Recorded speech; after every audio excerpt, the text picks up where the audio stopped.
February 11th. Where did the first 11 days of February go? Yes. And gosh, do we have is there an agenda in here? Oh, yeah. Yeah, there is. Page nine. There There it is. is. Page Okay, nine. so, Page 9. yeah, item 2, approval of the meeting minutes from January 28th, So moved. 2025. I'll second. Okay, we have a motion by Commissioner Olson, second by Commissioner Meyer to approve the meeting minutes. Any discussion? All those in favor say aye. Aye. Opposed, nay. Okay, approved. Chairperson's report. Well, I heard on the radio driving in, we have an uptick in flu and everything, which it's probably the highest they said, I think, in 5 years or something like that. So be careful. Again, wash your hands, soap and water. And I was advised you have to apply friction and length of time. Sing happy birthday or 20 something like that. seconds, yeah. Yeah. We did have a shack meeting last week. Of course, the state people are very concerned of what's going on, not only at the federal level, but the state level. And the State Department of Health, like 50% of the funding comes from federal. So they're very, very concerned of what's going to happen. It's all the unknowns and everything. They are working towards legislation, more legislation, trying to, and it's funny, they were all excited. They got like an extra $9 million, but and $9 million, that's a decimal point in a budget. So I said, don't get too excited. And when you divide 9 million over the great state of Minnesota, it's per community health board, it's small. But what they're trying to do is, relating back to COVID and how important the strengths and challenges were, but the strengths of the basic public health.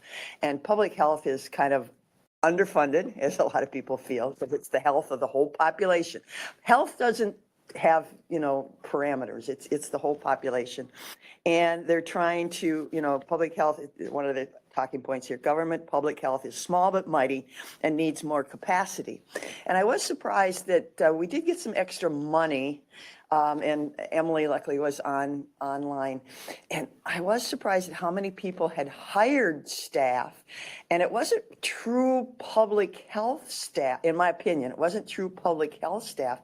It was staff that was gathering data to justify programs. And we need to take a look at, and I apologize, I haven't had a chance, Dakota County, and I got it sent to me. Dakota County, of course, these big counties have lots of staff, different staff, and they have collected information on like how many people, and I don't know in public health if they got down to the details, how many people took advantage of that particular service and then did some cost analysis and everything. One of the things that we were talking about unrelated to health is they did an analysis, how many 3/4 ton pickups do they need? And they found out they had too many 3/4 ton pickup trucks, and they've actually gone to a lot of hybrid vehicles. They have a massive park system that they're in charge of. So it was a little different, but I will try and I'll forward that to Ms. Holte and it can go out. But that's the challenge, is knowing how many people are using the service, what it costs, and what funding is needed to keep moving. And Emily provided that, we kind of been looking at contracts versus hiring staff, because, you put staff on and it's a major thing. And Emily provided me, remember at our legislative thing, we have like 20 grants. So take 20 grants and minimally say we spend an hour, a grant. And that's not reality, but an hour a grant. And so that at the hours, and you take $100 a person, $100 an hour to do, that's probably reasonable. And then you take 87, now there's not 87 public health, but I'm just 87 counties. We spent $3.5 million just in, and that's low, in wages to apply for the grants and monitor the grants. So Emily, there is going to be a work group, and I've been recruited. I didn't see the email come through. There is going to be a work group in public health to try and consolidate some of this grant reporting, make it consistent. Everyone has their own little idiosyncrasies, which takes a huge amount of time. So we're going to try and narrow the focus of what needs to be reported, how it needs to be reported, and in a concise way.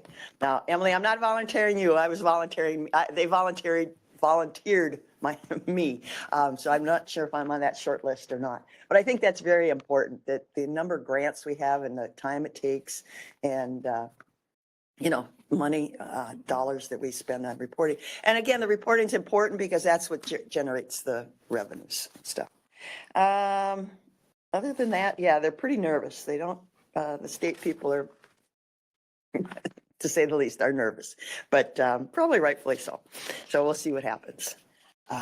The commissioner was there. I said, thank you for the water testing kits coming into Winona County. That's, it's important, and the dollars for reverse osmosis systems and everything. So she was there. She was in attendance and everything. Always good to see a commissioner at that level there. All right. Does anybody else have anything? Emily, you were online? I think you covered it. Okay. Thank you. Thank you for being online. That is nice that we at least have that option that staff, and there were the weather was a little questionable, so I know a lot of people, especially up north, people coming from up north, it was a bad drive-in day. So they did Zoom. All right. Then moving on to item 4. 4.1, approved purchase agreement with Motorola for APX 6000 portable radios. So this purchase is being proposed to be funded through our response sustainability grant, speaking of grants, that focuses on public health emergency preparedness. It would replace 14 existing radios that we have that are no longer up to date and not supported by Motorola. Would allow us to communicate amongst ourselves and other agencies in emergency situations and in situations where maybe we lack cell phone coverage, which of course is often in this county. So is there questions? I have some. These were so 14 is existing radios. Do they have any resale value? At this point in time, we are looking at if we can donate them to local fire departments because they still are operational. It's just if they fail, there is no support to repair them. Okay, but they're not that old. Time flies. They're not that old. That's what's very frustrating. Unfortunately, the technology continues to move forward rapidly, and for us to continue to communicate effectively, we need to keep pace with the other agencies. And there's a lot of stuff, I looked in the contract, there's a lot of add-on. It's not just the radios, there's a lot of add-on stuff. So does that require us to do a lot of charging and updating and keeping, and again, are these things just going to sit on the shelf till we need them? Or I question, I know when you need them, but the grant is designed to sustain our response to emergencies. So it is designed to support those instances that we need them in emergencies, but we can use them for larger scale events. The radios were used regularly with our COVID clinics, for example, for effective communication amongst different team members. Okay. Mr. Vagley. So 14. We have 14 existing. We're replacing them with 12, excuse me. Because the price probably went up. So yeah, so $73,000 divided by 12. Yep. So it's not just a radio, it's radio and It's- software and. It's the supportive equipment, the clips and the things that you would need to carry the radio with you, the charging stations, the docking stations. Okay. The antennas are extra. Everything is extra. Yes. Everything's extra. That's what gets me. And I hate to say it, Motorola kind of has a lock on this market. So competitive, is it competitive? That's questionable. I totally support having these tools available in case of emergencies, but over $5,000 a radio. Okay. Yeah. Well, I would like to, I don't know how we could, if we're going to buy them, I like to use stuff. I don't like it sitting on the shelf. So I don't know how they can be used in a safe way that they're ready for a public health emergency, but I don't know. I'm thinking, unfortunately, sometimes you have to practice with this stuff. I don't know if they're really user friendly. I'm sure they do Yeah, practice. yeah. I mean, take them out to events or something like that, or. We do have practice events. Yeah, yeah. Where they get the train and they practice as Yeah. if there was a train derailment. Yeah. The response sustainability grant funds do need to be spent by June of this year. If we do not spend them, we do have to give them back to the state. So if that impacts your decision in any way, shape, or form. Yeah, it just, I'll move to approve item 4.1. I'll second that. okay, we have a motion by Commissioner Meyer, second by Commissioner Vagley to approve the purchase of the radios. Just one last question. I know it's a short turnaround time and everything, but I don't know how we analyze this, if it's the best use of these dollars. What else could we have done with these dollars? And I don't know. I mean, There's lots of opportunity for us to do other things, unfortunately, with limited staff. That's what most people have done with their response sustainability grants, was hire staff and do community promotion of emergency preparedness. yeah, okay. So I mean, somehow we have to analyze again, the best use of our dollars. All right. All those in favor say aye. Aye. Opposed, nay. Okay, approved. 4.2, approved notice of intent to apply for statewide health improvement partnership. This is just we want approval to let the state know that we do intend to apply for the next round of SHIP dollars that are used to support community health improvement projects within the county. This would be the 6th round, and the funds would come this fall.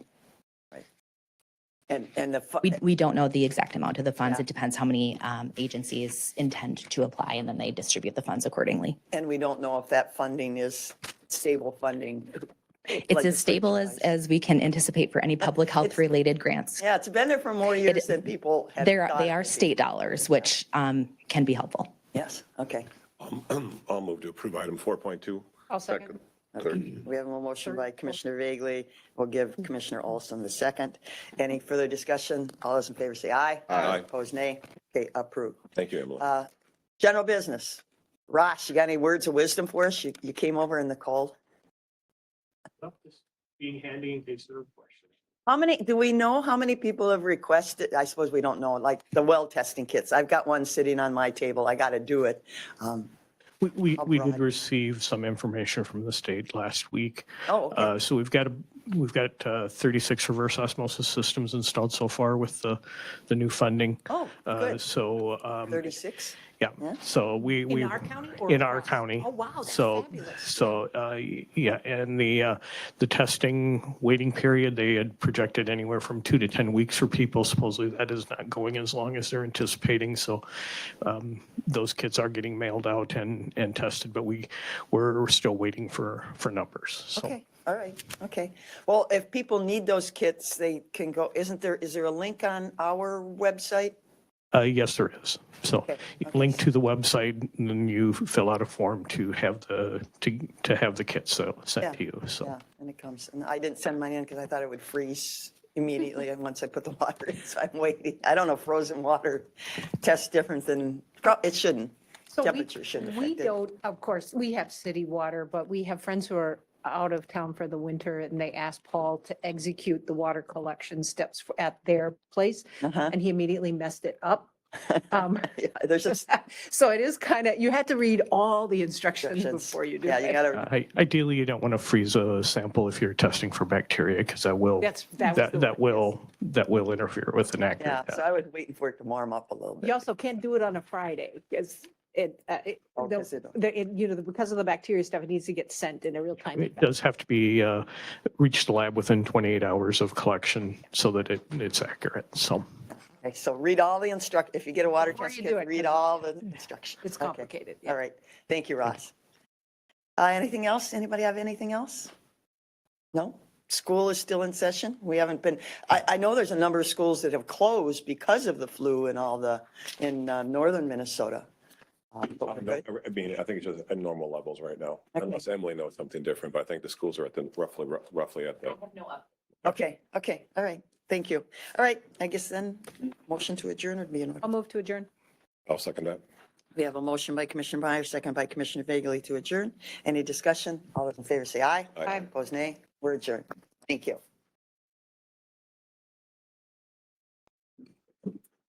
Thank you, Sheila.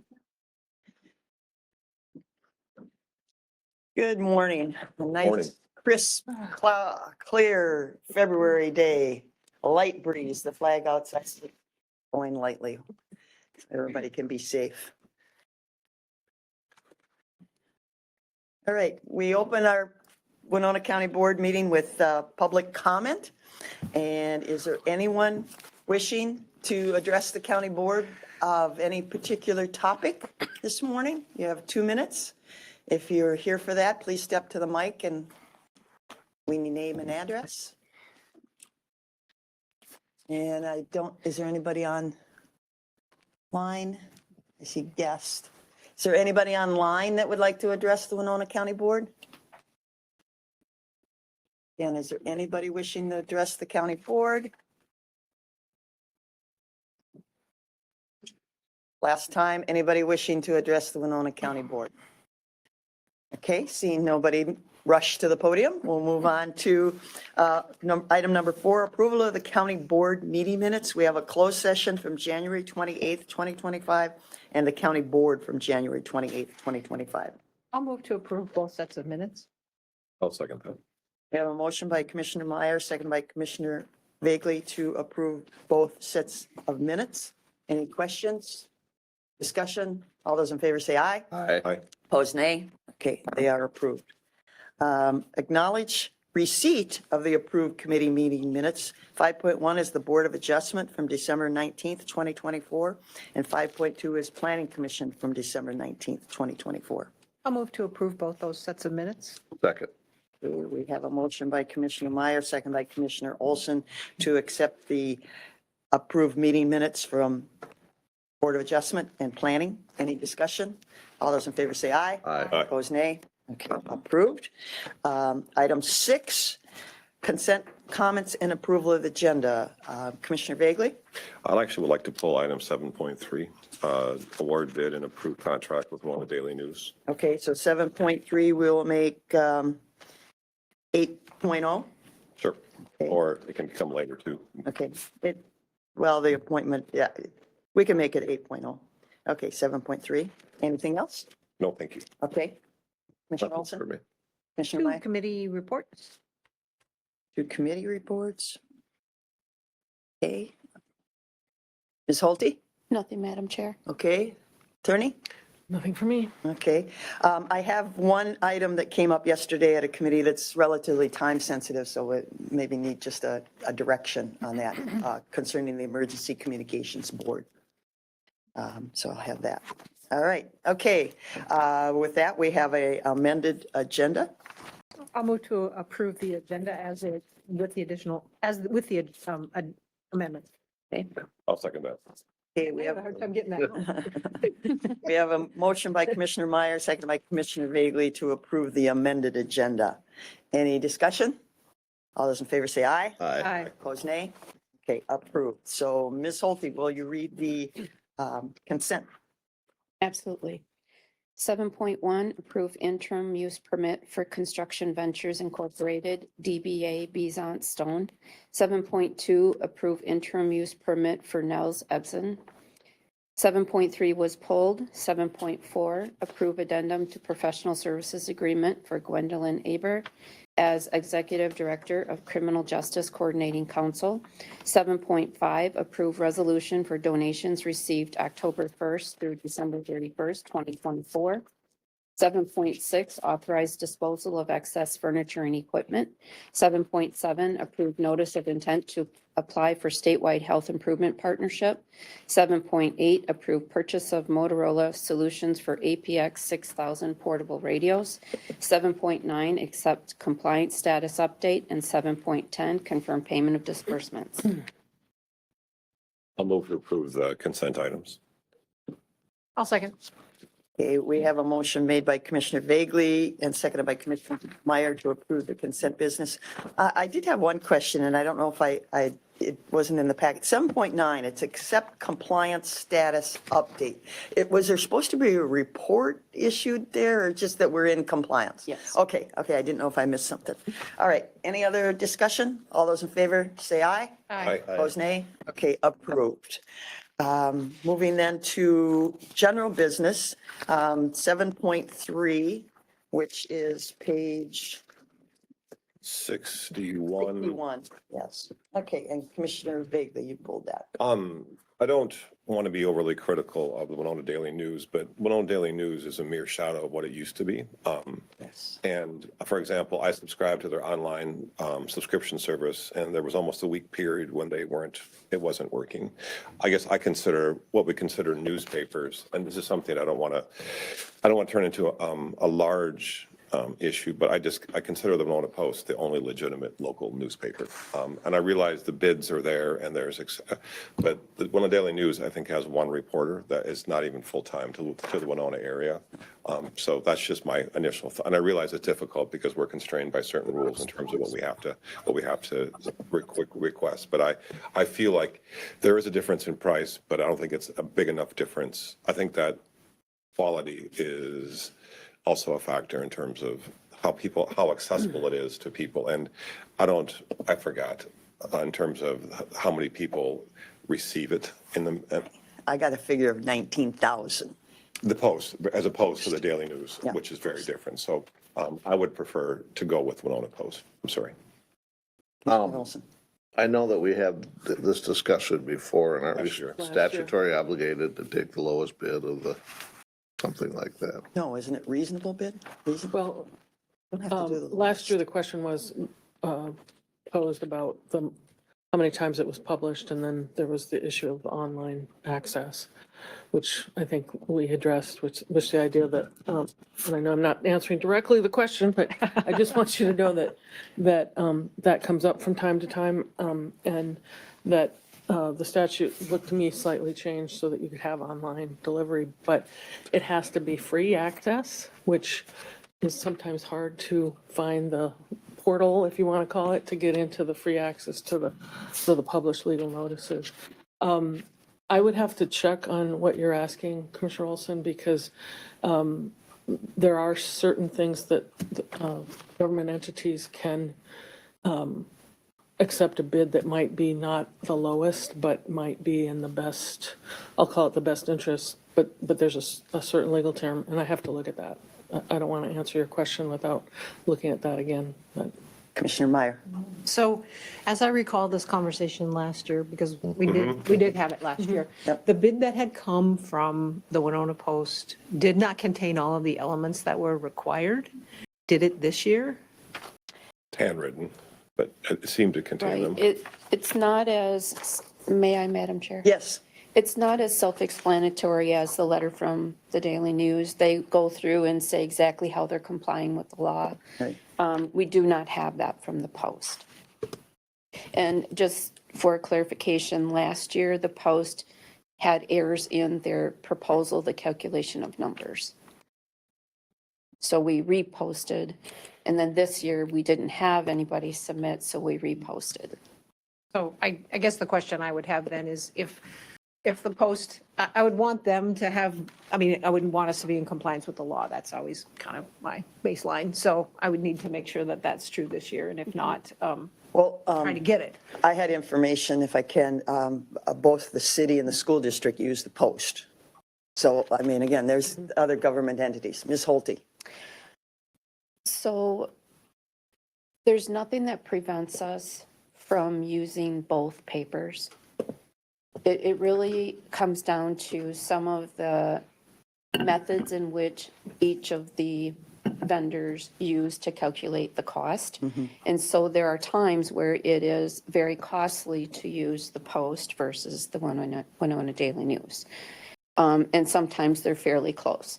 So, I mean, where there are times that we want to make sure we're hitting the vast majority of population, we can easily use either or both papers. There's nothing that prevents us. What we're asking is that you set the official paper where we must post, and then we can post in any other paper as needed.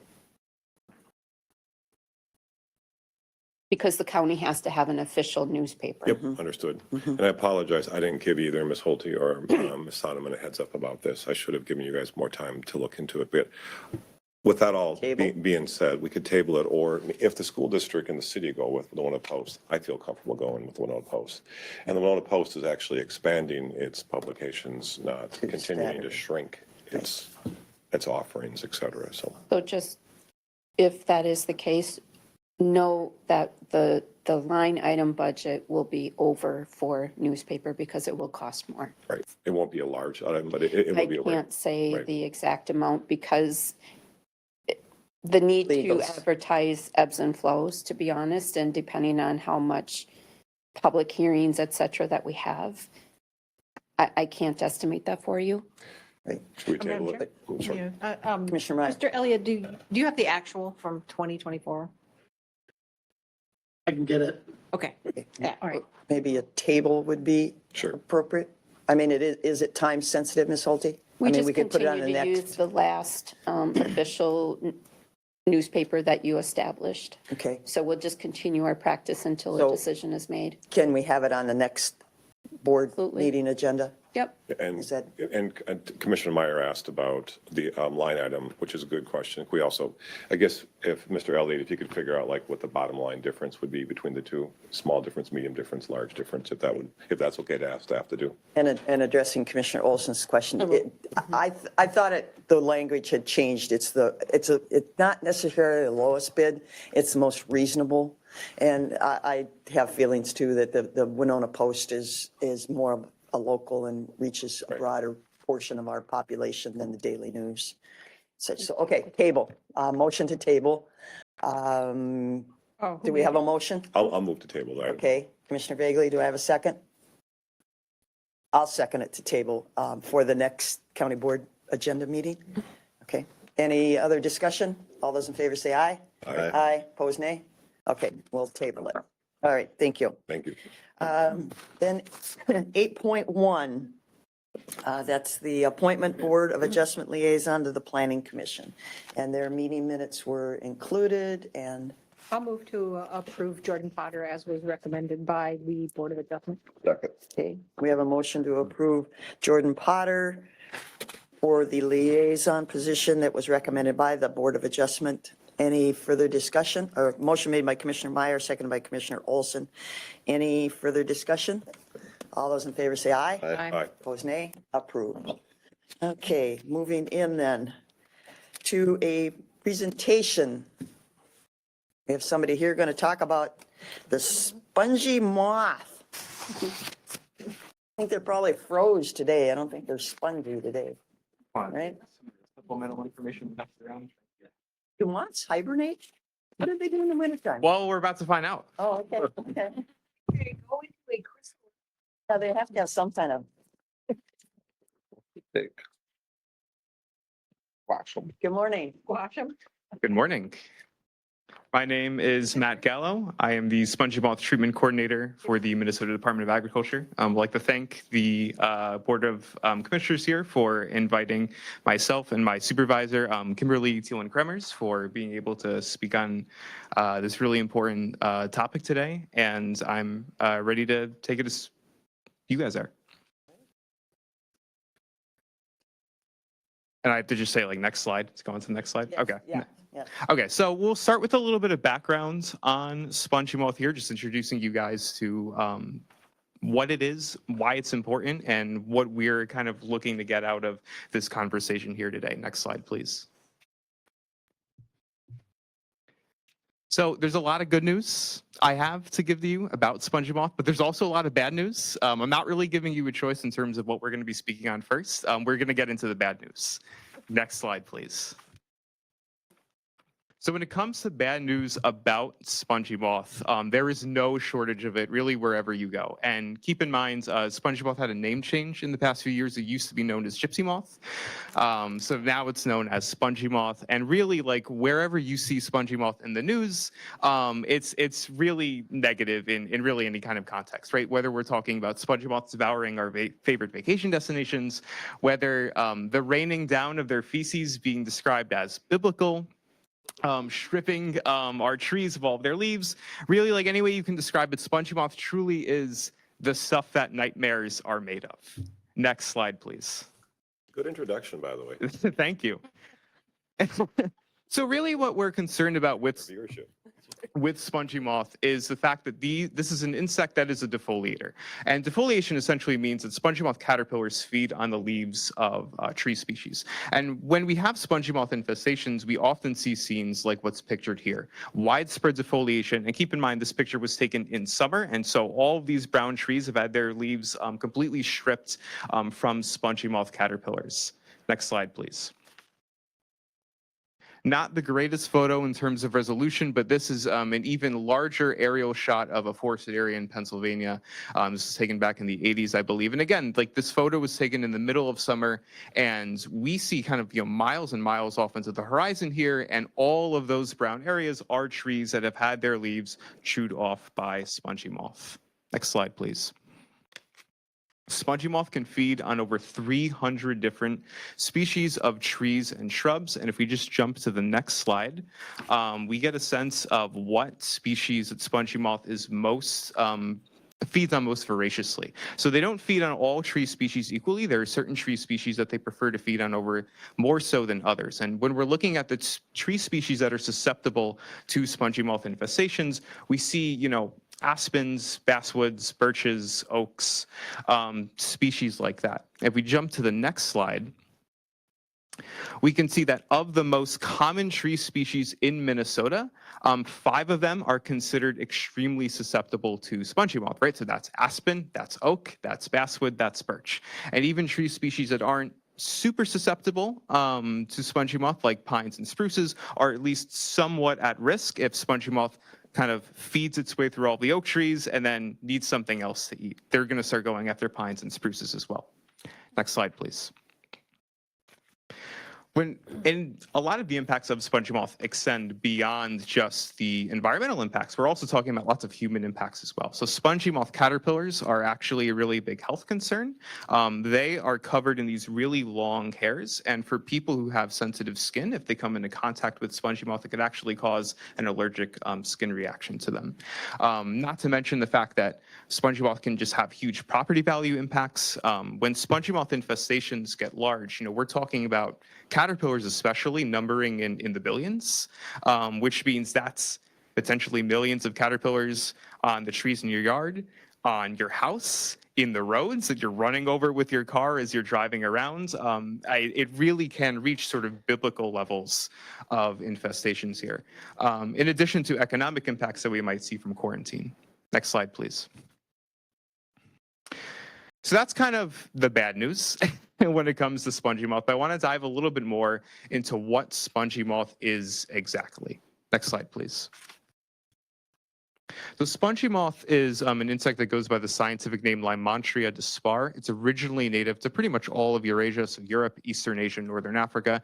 It's been an invasive species in the United States since the 1860s, and we have been trapping and treating for spongy moth in Minnesota since the 70s and 80s. And each caterpillar can consume about a square foot of leaf material within a single day, which when you think about a caterpillar, maybe yay big, that's a lot of leaf material. Next slide, please. So when we're looking at the spongy moth life cycle, what we're really most concerned about is that caterpillar larval stage. These guys are going to be active. It depends on where we are in Minnesota because the local climates are going to change when they emerge from their eggs. But really the general time frame is May through June that the caterpillar is going to be active. This is the only stage of the spongy moth life cycle where they are actually feeding. So at no other stage, even in the adult stage, are they actually eating any material. It's just this caterpillar stage. And so when we're thinking about the pictures that I had showed before of, the defoliated forests from above, all of that is happening within this May to June timeframe. Now, once spongy moth caterpillars kind of run the gamut of feeding, as you harken back to kindergarten class and learning about the monarch butterfly life cycle, they're going to go into their pupation stage. Again, depending on local climate, it's usually going to be in the middle of summer. Once they get through that stage, you're going to emerge as adults. Now, with spongy moth adults, they're only going to be active for about a week or two, and they exist solely to mate. Females, despite the fact that they have wings, actually can't fly. They essentially just kind of wait on trees for males to come to them. They will mate. The female will lay an egg mass, as you can see kind of pictured over there. Those egg masses can contain 500, maybe even up to like 1,000 eggs per egg mass, and they will overwinter. So even though we have super cold temperatures like what we have today, spongy moth egg masses in the area are still going to be able to survive the winter. Now, if it gets down to like, maybe -30, we're going to see some mortality, but they can survive some really cold temperatures. Once it eventually starts getting warm again, we're going to see those caterpillars emerging in the spring. Next slide, please. So the thing that is also really concerning about spongy moth is that the females are not picky about where they are laying their eggs, and we often see human-assisted dispersal from spongy moth. So if females are laying their eggs on firewood, household items, on nursery stock, next slide, and recreational vehicles, like RVs, industry equipment, outdoor equipment, next slide, please. Holiday greenery industry, and then just visitors from areas that already have high spongy moth populations, all of these can be means by which spongy moth is able to spread. So it makes our job a lot harder because not only is spongy moth spreading just through natural dispersal, but it could potentially jump ahead of the line, so to speak, by taking advantage of human dispersal pathways. Next slide, please. So this is a map of where spongy moth is currently found in North America. Now, those dark blue areas are counties where are under USDA quarantine, but essentially, I think for the purposes of this presentation, what's more important is to understand is like the dark blue counties are areas where there are like firmly established spongy moth populations. Like they're inundated. There's really no hope of removing spongy moth from those areas. Now, that green kind of band that wraps around those dark blue areas, that's what we refer to as our action area. And this is kind of like the spongy moth invasion front, so to speak. So you can see it's kind of spreading westwards and southwards out of that initial center of population there. And as you can see, Minnesota is really kind of at the crest of the wave of this invasion front. Next slide, please. So that's the bad news. I know I threw a lot of information at you all, but there actually is good news in terms of how we can deal with spongy moth. We are not completely hopeless. We just jump to the next slide. We have a lot of tools when it comes to being able to manage these spongy moth populations to avoid a lot of these really devastating impacts that we frequently see from them. Next slide, please. So in terms of areas, thinking back to our map before, those dark blue areas where spongy moth is really widely established. Spongy moth is actually not one of the largest invasive species concerns in those areas. Part of that is because there's a lot of other invasive forest pests within those regions, but also because there are actually natural diseases that keep the spongy moth population within those regions in check.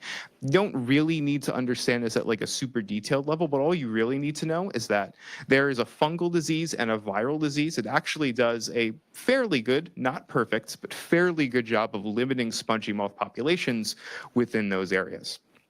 Now, one of the main goals that we have at the MDA and within the larger slow the spread efforts for the spongy moth at a nationwide scale is to be able to slow down the spread rate of the spongy moth population to allow these two diseases to keep up with the spongy moth front. Does that make sense? Now, I actually worked as an invasive species manager in upstate New York for the last 4 years, and I can speak from personal experience in that spongy moth was not a concern for us really at all up there. Again, we had a lot of other invasive species to deal with, but also we had these diseases that were already widely established within New York to really do a much better job than we could ever hope for of treating spongy moth populations. Next slide, please. I'm sorry, I didn't follow. You were dark blue in New York, so they're heavily there, but you're saying some other predator takes them out? Yeah, so essentially what I'm saying is that the combination of the fungal and the viral disease is actually enough to not eliminate spongy moth, but to make it so that it's not like the biblical plague that I had described at the beginning of the presentation. Okay, so you're talking about commercially spraying for them, and then there's some natural virus or something? Yeah, so this map actually does like a really good job of kind of showing that here. So essentially, we operate within the larger slow the spread framework under the U.S. Forest Service, where the MDA, the U.S. Forest Service, and several other states work together to slow the spread of the spongy moth population within the United States. Our goal is to slow the rate of spread by 60%, and we're consistently able to actually beat those targets. And the success of this can really be shown on these two maps here. So if you look at the map on the left, that's actually the predicted spongy moth spread without our efforts taken into account. So this is like if we were doing nothing, and you can see decade by decade like how fast the spongy moth population would be spreading. And if you look at the photo on the right, that is kind of like the the spread that we would expect to see spongy moth have with our efforts in place. And you can see how dramatically slowed down that spread is. And so what we're trying to do is slow that spread down as much as we can, because the viral disease and the fungal disease can't spread as quickly as spongy moth can. So if we don't do anything, those diseases won't have time to keep up with the population, which means that we're going to get millions of caterpillars all over the road, defoliating all of our trees, causing all kinds of impacts. Does that kind of tie everything together there? Okay. Next slide, please. It's not a predator and it's not a pesticide. It's just giving time for the diseases. Yes. As the Yes. Yep. So we have a trapping program. You might have seen some of these traps before. We have thousands of them all over the state that we use to get a sense of where spongy moth is spreading the most. And based on trap counts, how many spongy moths we're trapping in each of these traps, we identify areas of high concern that we think that we can step in and do some treatments of ourselves. Next slide, please. So for 2025, we've identified areas across 9 counties, about 100,000 acres, across the state of Minnesota, where we're planning to do these treatments. So you can kind of see it's mostly concentrated in northern and southern Minnesota, as well as Coon Rapids in Anoka County. Next slide, please. Now, as it relates to what we're looking at here in Winona County, we are treating what we call treatment blocks. So these are just areas that we do our treatments in. We have 3 areas where we're going to be doing what's called mating disruption, and 1 we're going to be using another product called BTK to slow down the spongy moth population. If we just jump to the next slide. So we can see a zoomed in area here of where specifically we're looking to conduct our treatments in Winona County. So you can see, for the most part, concentrated towards the western area. The blue areas are areas where we're going to be doing mating disruption, and the one little brown area is where we're going to be using BTK. Now that's going to be within the city of Winona, and we already have conversations set up with the Winona City Council to have pretty much the same presentation that we're having here today. So we're really only going to be focusing on how this relates to those other areas where we're going to be doing mating disruption. Next slide, please. And we have an online interactive map of all of this as well, if you want to kind of take a look for yourself and see where exactly these are lining up. Next slide. So mating disruption. So we have 2 tools in our tool belt when it comes to dealing with spongy moth. How do we actually slow that spread of the population? So mating disruption is our tool that we use to slow the adult phase of spongy moth down. So like I had said before, we have our female spongy moths. Despite the fact that they have wings, they physically cannot fly. They are waiting on a tree for a male to come to them.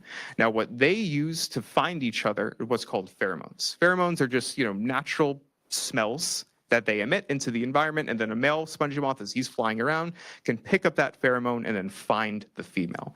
Now, what we've been able to do is actually synthetically create this pheromone, and by applying this through an aerial application, as you can see in the photo there, we can inundate an area with spongy moth pheromones where there's so much of the pheromone around that the spongy moths can't find each other anymore. And if they can't find each other, they can't mate. Now, this is a product called Splat GMO, and the GMO naming here is a little, it's not what you think when it's GMO. It actually just means gypsy moth organic. It's not genetically modified organism. This is an EPA certified organic product. It is non-toxic, it is biodegradable, and it's actually made of food grade materials. And the pheromone specifically itself is just for spongy moths. So it's not like any other insects or any other organisms are using this pheromone to find their way around. Really no other organisms are going to be affected by this except for spongy moth itself. Next slide, please. And I'm going to skip the BTK discussions just because it's not really relevant to this conversation, because that's going to be more of a Winona City conversation. There is one concern, though. I think you did some spraying maybe a few years ago, and we had public information for people to know if something was happening. Yep. So in the city of Winona, is this going to be an aerial application or? Yeah, so all of our applications are aerial All are applications. aerial. Yep. So, but you'll work with the city council Yep. to let them know, let their people know. Yeah, we already have a conversation lined up in the coming weeks to speak with them. 'Cause I remember people being a little alarmed. Why are these airplanes flying low over? Yeah, and actually, we're about to jump into the, you're just getting like a little bit ahead of me here. No, you're good, you're good. Trap at my house. Yep. Yeah, so we could just skip this slide and the next one, please. Thank you. Okay, so yeah, so notifying the public in regard to these treatments that we're going to be doing. So we mail out informational postcards to all residents within treatment blocks in terms of what we're actually doing. You know, it's essentially just a slimmed down version of what we're discussing today. Hey, this we're the MDA, we're doing these spongy moth treatments. We also have public meetings where essentially local residents who are interested in what we're doing can get a sense of this presentation, have a chance to ask questions, and we can address any comments or concerns that they might have. Those public meetings are going to be held sometime in the middle of March. We're going to be doing one for all of northern Minnesota, one for Coon Rapids, and then one for the entirety of southern Minnesota. Now, in terms of why I'm here speaking to you today and what kind of our ask is we need your help in terms of helping us notify the public as to what's going on. That's honestly one of the biggest things we can need help with. So we're going to be sending out a press release into the local papers.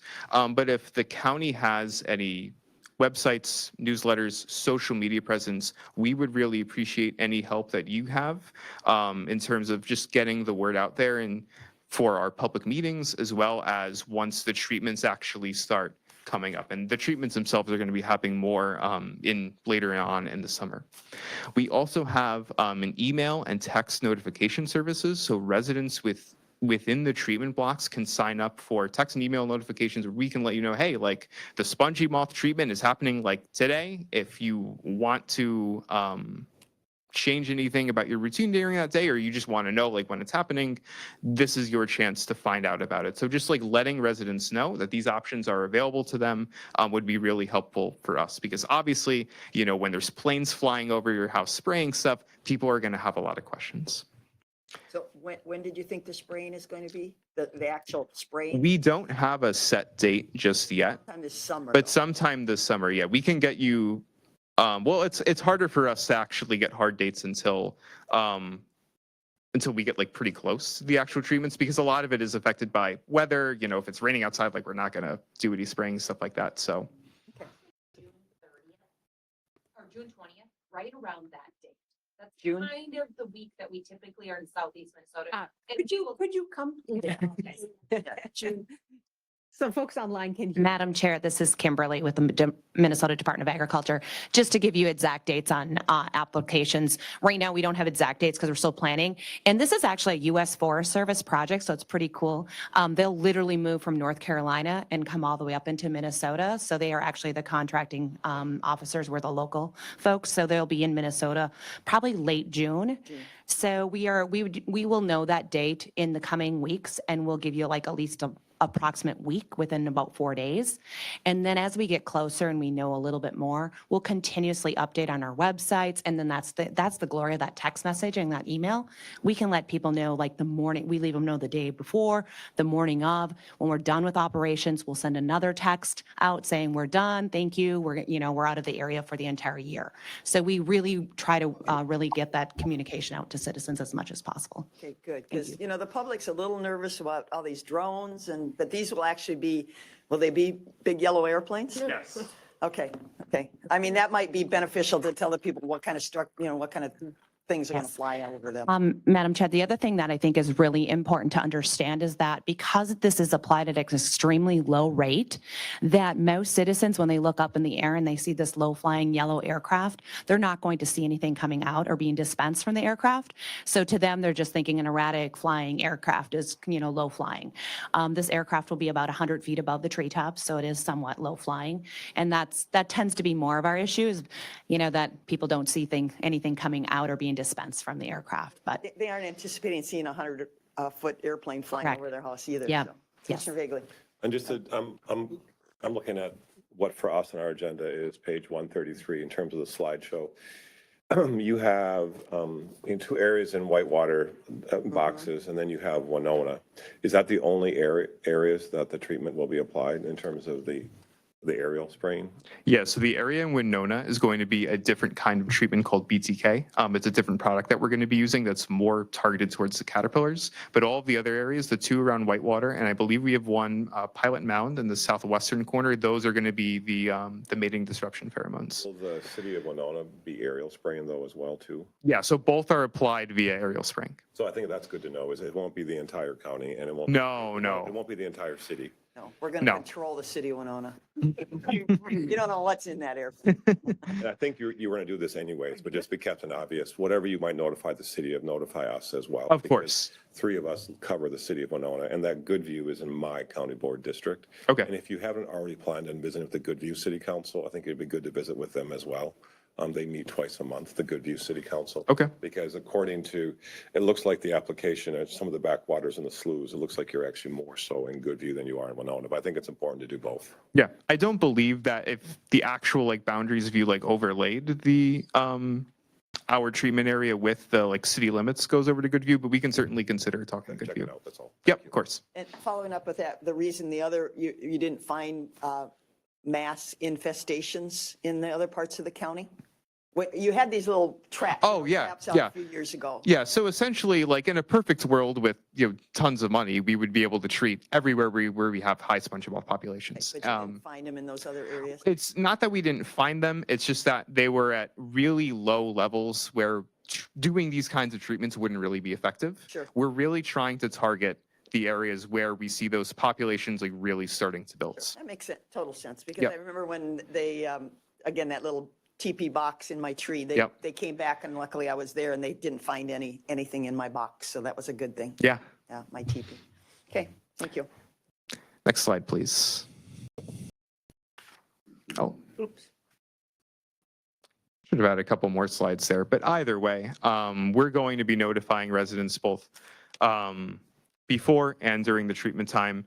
And all of this is part of a larger environmental assessment, impact assessment that we conduct as part of our Forest Service funding, where we have to speak with local community representatives, as you can see pictured there.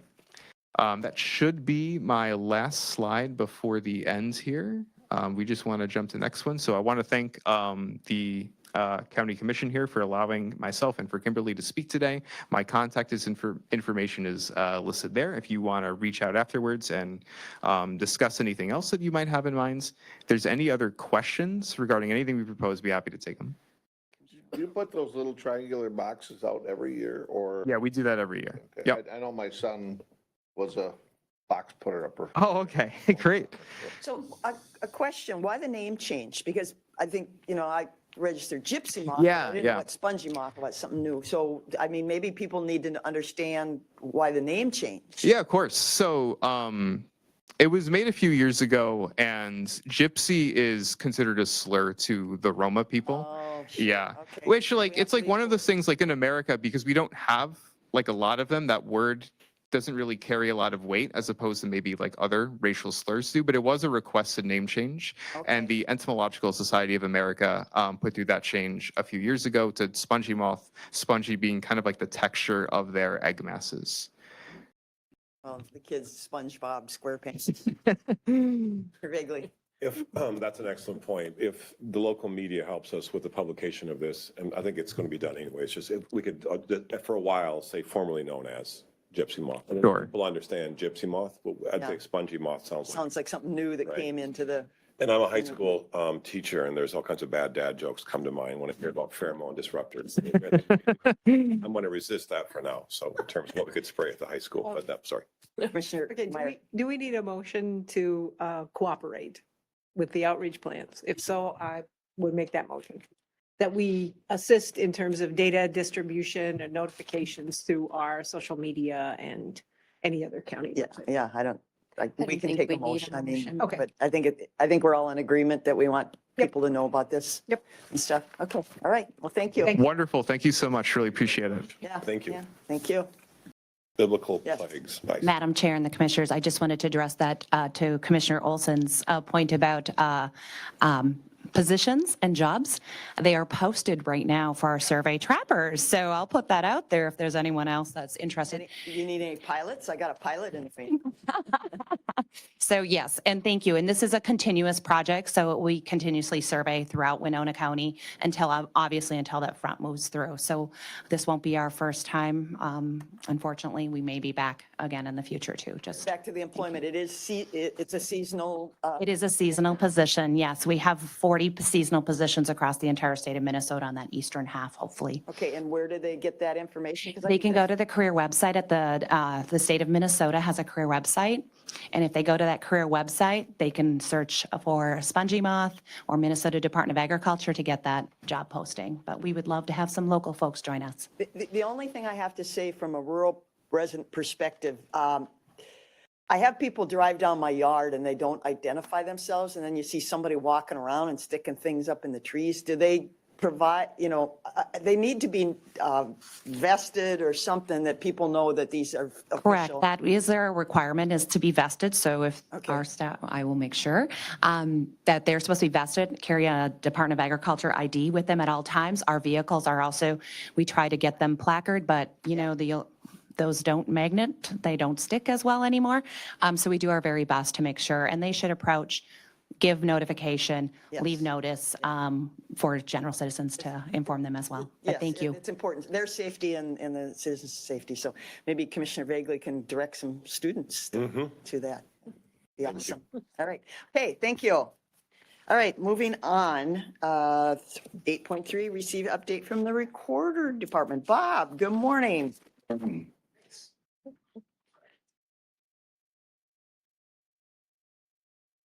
Thank you for having me on the agenda this morning. 2024, another extremely busy year for real estate in Winona County. And it's getting more and more lopsided. We have many, many more buyers than sellers. And that just presents a lot of challenges for people that would like to be in Winona County, but the opportunity isn't there. So I want to just share a few of the numbers from the past year, and if there are any questions, we'll see if we can answer those. The average price in Winona County jumped 30% in 2024 to $261,000. At the end of 2023, the average was $201,000. During 2023, we had the largest increases in sale prices that we've experienced. That caused the assessor to raise the values. What happened in 2024 is that we had 80% of our sales that went even higher than those higher values. And that shows you the prices that are being paid for people that are in need of a home. So we've had 2 years of big jumps in value and sales that are still above that. All right, the number of homes that sold was 553. We had 57% of those in the city of Winona, 317. The price range with the most sales, 118, was 150 to 200,000. I think that the 150 to $200,000 sales are starting to drop behind, and we're seeing more activity this past year, 111 sales between 200 and 250,000. So it seems like this morning that's where the targeted number is going to be. We also increased on the high end. We had 72 sales above 400,000. And within the information provided to commissioners and also the handouts that are here, we've got more detailed information in there. It's also on our website, so you can certainly pick up more. But just to mention a few other things that took place, we had a number of starts that were late in 24, and they were really welcomed. There were a few that were along Highway 43, and then there's an area in Pleasant Valley called Cobblestone Creek, which added added about 7 lots. And even at the time they were doing that, I think 3 of them were already spoken for. So that just is another example of the activity. All right, to provide for a more attractive lot price in St. Charles, a trust is now offering land leases on lots so a home can be constructed and you won't have as big a layout for that initial start. This is somewhat new to our county, but there has been some preliminary interest, and we expect that there's going to be more. In all price ranges, there continues to be more buyers than there are homes available. I've done a lot of presentations, and the question that keeps coming up, and I want to share it with you this morning, you've seen bits and pieces of it, is why is there a home shortage? Home building just has not kept pace with demand.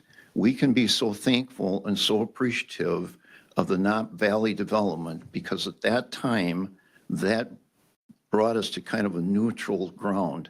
We made up for all the homes that had been lost for earlier expansions.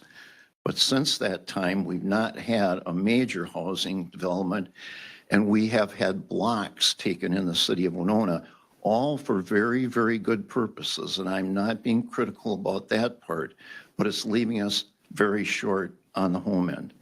There's one thing that is taking place across the United States in some cities. Now they are requiring that if you're buying residential property and it's going to be changed to a different use, you have to replace the residential property.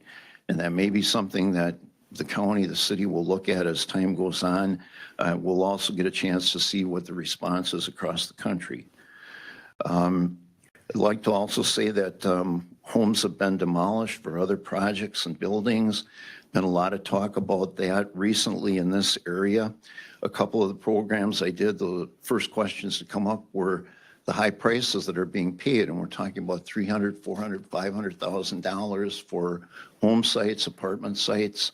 What's that going to do to other people's values, and what will it ultimately do to their taxes? And I wanted to just bring this message this morning. That is a change in use. It's not going to be another home. There's another use that's going to be hopefully appearing on that property. So those will not be in that formula. And when the values are determined for homes, for example, it will be with comparable homes and what increases are taking place there. There won't be any high-end sales that are thrown in because it was a home that sold, but now for a different use. So many, it sets up people at ease to know that, and I wanted to mention that this morning. We have today fewer people in our homes. The census this morning, it says it's 2.99. In other words, 3 is the average number of inhabitants in a home or in an apartment. It wasn't very many years ago that was 6. And before that, back in the 50s, it was 8 to 8.5. So just think about that. If we had homes in the 50s that were having 8 or more people, and today it's 3 average, we need more than 2 homes just to offset that. Another reason why we're trailing behind. All right, increased numbers of people are moving to Winona and wanting to move here from very large metro areas. During the past year, we saw more cash buyers than we ever have in our recent history. And we don't have firm counts on those, but there are a number of things in the transactions that show that. For example, some of the people coming here have sold homes in their other locations. They're able to pay cash and there's no mortgage. So we're seeing a lot of that kind of activity. Question on that, Bob. Yes. The state demographer's office, in their projection to 2045, has said just the opposite, that people are moving towards a metro, towards large cities. So I don't know why you have it different. Well, and some of that is coming from, I've had a number of visits with people that have moved here, and there several have come from Los Angeles. We've got several from the state of Colorado that I've met with. I recently met with several I shouldn't say several, 3 families from the Chicago area. They wanted to know why their son or daughter during their junior and senior year at Winona State were not able to buy a home when they had their parents' support and their parents' financing. And I told them what I've just told you. We're very, very short on homes here. That's been something that many of us don't know a lot about, but some students, through their family, buy a home, and then they rent part of that home along with the area that they use during their college years. This has really added challenges to do that. Commissioner Meyer had a Yeah, question. I mean, I will say that I saw a headline yesterday that we had a net increase in migration into the state of Minnesota, whether they're coming to rural areas, I didn't see, but it was like 180,000 net increase, not loss. That's, I think, a turnaround for the state. I think they're all living in apartments in the metro area. The other Apartments are thing, going up fast. the other thing that I was asked to give a presentation, and so I updated my statistics about Winona County from 2020. Probably I did it last in 2019, 2020, 2022. And anyway, the number of households in Winona County has gone up between like 500 and 1,000. So that, just to support that other component, that less people in a Less people. household. Yes. It would be- Households. I don't know if you can track, but what type of person is moving to Winona? Is it a retired couple or is it a young family with, I don't know. I hear a mix. I mean, we've got some, we got a huge Yeah, the employer. 180,000 was the state of Minnesota. Yeah, so, we got a huge employer over here, but then I'm hearing more and more retired people are coming that- because of our culture and arts and stuff, so. I don't think, Can't track it. I don't think any of us have Weather. 100% tracking on that. No. But one party from Los Angeles, I'm going to mention this real quickly, he gave me full and complete permission and authority to share his information. He told me that when he left Los Angeles, he had the lowest valued home on his block. Yeah, And before we- the fire. Before the fire. I'm not sure, what happened to the neighborhood. Yeah. But I said, what, the Oh, it the was least huge value, compared to our- what would that be? 1.1 million? You're close, $1 million. Yeah. And I said, can I ask what you sold your property for? $1 million. And he said, I found the home that was the dream of my lifetime here in Winona County. Anyone want to guess how much? 350,000. 300,000. 300,000. 300,000. Yeah. Now, $1,300,000. Yeah, cash. Yeah, there's Some something. improvements. Yes. The yeah. dumpster goes out in the driveway and you put a Yeah. new kitchen in. And there were similar stories, people from the greater Denver area that I've talked with. And I didn't make a log and get everybody's name and, the information, but the party I just told you about, he went to a community meeting and told his story there. And I think it helps people understand and realize that we have a lot to offer here, and it can be for significantly less money. Oh, yeah. We have. So that puts pressure on our housing market. Yep. All right, just a couple of things to wrap this up. Our rural land sales, there's such demand in every direction we go. We had 45 and 24. Cropland prices, we had a big range, 6,400 an acre to 12,500 an acre. And part of that is just recognizing that there's different soils or different yields. If it's a neighbor, they may want to pay more just to kind of be able to add it to their operation. Might be a chance in a lifetime. So there's just a long list of reasons why we have that range. There was 128 acres, though, Marcia, not too far from you in New Hartford Township that did sell for the higher end, the 12,000 an acre. So you're right, We there's still got the Weber demand. estate down in the valley if anybody really wants some expensive land. In the way that you calculated the 30% increase in home residential prices, Yes, do you think you could calculate for us as well the rural land sales and maybe the commercial sales? Not that they have to have that right now. I say this because in previous years, when rural land sales went up 40%, but residential properties went up 5%, even if our property tax levy remains the same, some people are going to see very big increases. yes, If everybody's property value went up 30% equally, that isn't going to happen to some groups of property holders. And it would be great to have an idea how that is working right now, because I think it gives us information about what certain classes of landowners might be experiencing. And I think this is a concept that is kind of difficult for folks to understand. That, you know, our property, our levy could have gone down, but your taxes would have gone up because relative to other Yes. property types, Yes. your value went up so much. So that, those two kind of a comparison of land types would be helpful for, I think, me anyway, in terms of understanding what the consequence is going to be to our residents and taxpayers. It all comes back to the sale prices. Yep, it does. And even from year to year, we could have some very high sale prices on tillable 24. Maybe for some unknown reason, they drop some in 25, and that's going to probably immediately skew some of those comparisons. But what we have is what we're seeing. And I want to say that what I report to you is exactly what comes across the counter.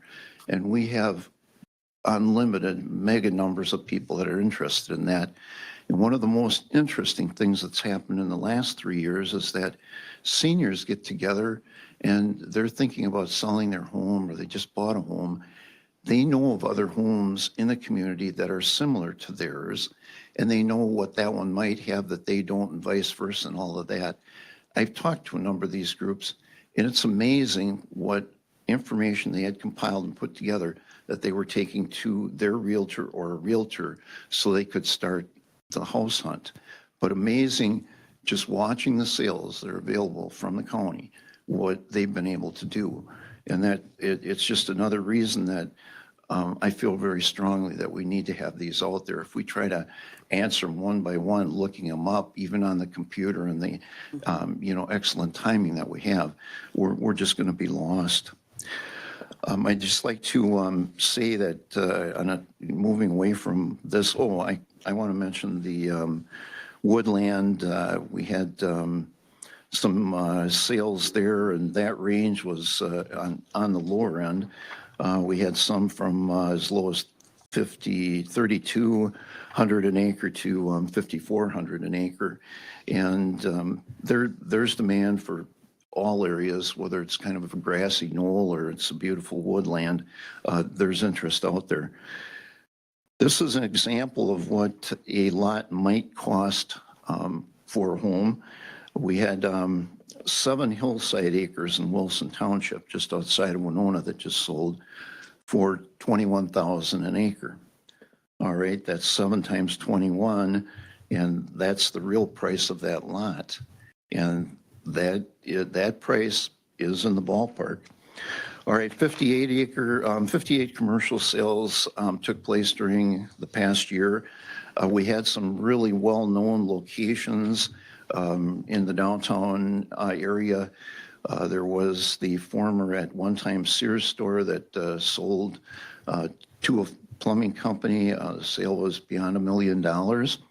And in Goodview, the Netcraft Corporation sold to St. Croix, and that was $2,600,000+. And there are many more. We also saw the value of property along Highway 61 on a couple of sales. We were approaching $1 million or more. So there's a lengthy list, the 58. It is on the county recorder's website. All the sales are there, residential, land, commercial. You can get more information there. One important thing that deviates a little bit from just the sale numbers is, as we start 2025, we've already put a lot of effort into the fact that across the United States, there is real estate and mortgage fraud and theft taking place. In some places, it's in alarming numbers. The best defense that is available this morning is a product called Land Notification. And for parties that sign up late this summer, an email message is sent when a recording takes place on your property, and it can be by your description or by your name. And that email would come to you if you sign up. And if you get one of those emails, you want to check on this immediately. We have not had any outright theft that we're aware of here in Winona County. but we've certainly checked and answered a lot of questions that could have gone that direction. And we had one that, if it weren't so serious, it'd be a big joke. But we had a former Winona resident that's living in Los Angeles called one day and just really, stressed, asking if property he owned in Winona had been sold. And we immediately looked and said, no. And he said, well, I just received by special courier a delivery of a video showing a party, and he looked like me to a T, a package that included a deed to this property. And he said, that's why I'm calling. I said, in the defense, the first party that you call is the county sheriff. Call the sheriff and let him know. We will also do our best to monitor what's coming through, and we do that for anyone. But when you've got 50, 60, 70 or more in a day, there's not a lot of time to look at details of each transaction. This service, the notification, is the best answer we have right now. In our area, Olmsted was one of the first to really look at it seriously. I've been at meetings with them. We've had the benefit of working with them, and they do have twice the people we do. They've got 3 times the budget, so know that we can look to them for leadership. And they have started, and they've had good reports. La Crosse, Wisconsin has also started and has good reports, and I'm confident that this will go well for us.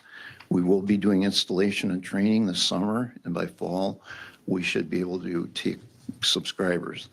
At present, there's no fee, and you'll get an email notification. You'll have to sign up.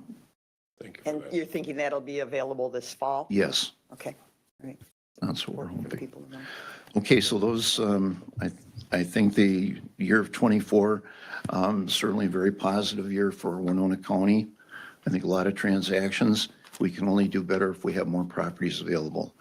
And to be realistic, the bluff is there, the river's there, and the only way that we're going to add more is to make absolutely the very best use of any of the land that we have. Gotta go up. Yeah. Bob. You just Yeah. gotta go up. You're landlocked. Okay. And just one final comment. I get a lot of publications. I do a lot of reading. We're very fortunate. We get several professional updates online now. And I know that there are differences in what some of those reports indicate. And I can give you an example. When I was the census chair in 2010, the state demographer was coming up with information that was significantly different than the census, because the census makes the final count, not the state demographer. I worked very closely with them. I think we did well. We got some national recognition for what we achieved in Winona County. So here you've got a state agency that's saying one thing, and you've got the federal that's saying something slightly different. It's just from the best information they have and how many people are working on it, but there are differences. When is the next census? 2030. 2030? Okay, so it's a few years out. Okay. All right. Okay, Thanks, and Bob. thank you very much. Thank you Thank very you very much. much. I know people greatly appreciate your report and everything, and it is online, correct? Do they just go to the recorder, or is it a quick link? It's the county recorder, and then a menu comes up. You've got choices. You Yeah. look at the land. There's a few other things there too that might be of interest. Maybe we could move it up to a quick link, because I don't know if that's easily done or not. Our website is a little clunky. I'm looking at the website right now, and it still has information about Winona County sales tax. It's outdated. Yep, so, yeah, I think people will be very interested in That's that actually- presentation. With all due respect, it's not outdated. The sales tax is intentional to communicate with the entities who it impacts. So it has okay. information Perfect. So about it's who they not- need to contact. Thank you. Okay. Perfect, thank you. But maybe we could move this report up to a click link so people don't have to hunt and search it. Just work with Heidi or Dan. Absolutely, yes. We'll give you a top billing, Bob. Yes. And, Won't cost you $8 million either to have an ad. right, like the Super maybe a Bowl. compliment to all of us. On the last day that we worked in 2024, received a call from an appraiser that does a lot of work in all of southeast Minnesota.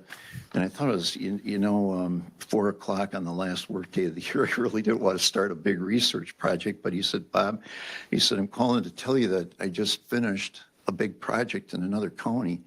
He said, it's taken 3 days. And he said, it wasn't enjoyable. He said, we greatly appreciate the information that you have available. And he said, all I can say is it would have taken a fraction of the amount of time. So the message is here, if we don't do that good job up front, there are people paying the price. Sure. All right, thank you. All right, Thank thank you. you. Thank you very much. Okay, item 8.4, discuss and/or appoint citizen advisory committee member. We had an application for the Parks and Environment. yes. And will that complete that committee? Is it just the one? Okay. One vacancy, one application. Okay. You want to make a motion or? I don't know this person, but he seems to have a number of, I don't see a direct history with working with parks or environmental issues, but he seems to have a background in a variety of different science and technical jobs. I'll move to approve the appointment of, I believe it's pronounced Craig Geezy. Easy. I'm sorry. Second. Okay, we have a motion by Commissioner Vagley, seconded by Commissioner Olson to appoint Craig Geezy to the Parks and Environment Committee. Any further discussion? All those in favor say aye. Aye. Aye. Opposed, nay. Approved. And we still have openings on Economic Development, Extension, and the Personnel Board of Appeals. So if anybody, and those are online, if anybody's interested in our other citizen advisory committees. All right, let's see. Commissioner Meyer, we're down to committee reports. Two committee reports. Yep. The first one is that I was in it was Arapahoe County. It was Aurora, Colorado last week. Our Criminal Justice Coordinating Council had been invited to send 2 representatives on behalf of NACO. NACO put on a peer session for communities that are counties that have CJCC or want to start one. I would say I was very proud because most of the programming that bigger counties are working on now, we already have and have had for quite some time. Probably the closest size community was Sawyer County, which is where Hayward is in Wisconsin. And they were there and starting up, but had maybe of a similar size. Most of the communities were bigger, but we are doing great work just like they are. The second thing is we had our first, if you would just pass those around, we had our first meeting, and I'll give you this one, the Winona, Mississippi, La Crescent, One Watershed, One Plan Policy Meeting, the very first one of the year. They are publishing a document that shows the achievements for 2024. I just wanted to share it with you. Page 13, which was kind of my favorite, is we use some American Rescue Plan funds to help folks do replacements of septic systems. And it is telling us that the 16 septic systems were replaced with the assistance of that funding and how much nitrogen and other nutrients we are keeping out of our water supply as a result of that. That's it. Thank you for going to that conference, and thank you to County Attorney Sonnery for her continued work with the RAP Plus program. That's fantastic. And so that takes, nobody else had. Yesterday, we had our joint emergency communication. So it was the sheriffs, a few emergency managers, and a whole bunch of county commissioners. It's all the emergency communications. You know, many years ago, we started the whole armor thing. Olmsted County has always been very gracious in helping fund and staffing. They have been the fiscal agent for that group and the administrative person for that group. And it takes some time because this person came out of the Olmsted finance area. And back years ago, when I actually had to be chair, we rotate the chairship. I mean, we had millions of dollars we spent to get the armor radios and the towers and everything. It's much less, but it's going to be gearing up again with more grants. Olmsted County is changing their organization. They're not as gracious and helping out these organizations. So the plea was made to have another county take over, and this person is close in retirement. So the plea was put out for other counties in the Southeast Minnesota to either take on the fiscal responsibility or the administrative capacity. Sheriff Ganrud was there. He didn't raise his hand to take this on because it would be, it would be some time, and it's questionable if you can capture administrative dollars to pay for this function off of these grants. There is some possibility there, but I don't know if the board has any desire to want to do those things. It's relatively time, I apologize, it's time sensitive. They wanted some kind of commitment by the end of the month. And our process, would take us 3 months to get it on an agenda. So I don't know if there's any, and I did not get a chance to talk to Sheriff Ganrud if he felt he had any burning desire to take that over through his department, because it's more sheriff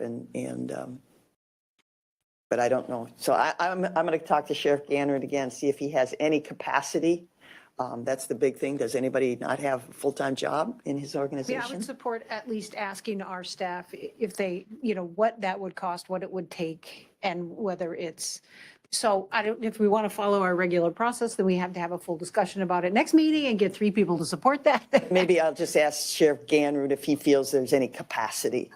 Because it's not going to be free. I mean, No, right. and we don't know if and it's unknown if we can recoup any dollars. But I would not want to lose that committee. Right, Or the no. value that it brings Yes. to the region. Yep.